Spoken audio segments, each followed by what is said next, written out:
तिच्या बाबतीत बोलायचं म्हणलं तर तिचा प्रवास सुरुवातीला खूप खडतर होता। ही केवळ एका शेतकरी भगिनीची गोष्ट नाही।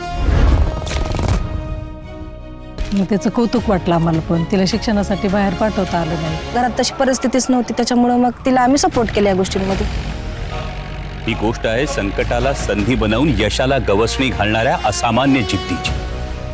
मी 10वीला असताना मी 16 वर्षाची होते तेव्हा माझे वडील वारले। वडील गेले म्हणून आपण का थांबायचं? मग मी ठरवलं, थोडंसं रिसर्च केलं की शेती थ्रू आपण काय करू शकतो। मी काय रोजगार देऊन किंवा सगळ्या गोष्टी पैशांनीच आणून करू शकत नव्हते, आणि प्रत्येक वेळेस बाहेरचंच कोणीतरी येईल आणि आपली मदत करेल ह्या गोष्टींवरती मी नाही राहू शकले।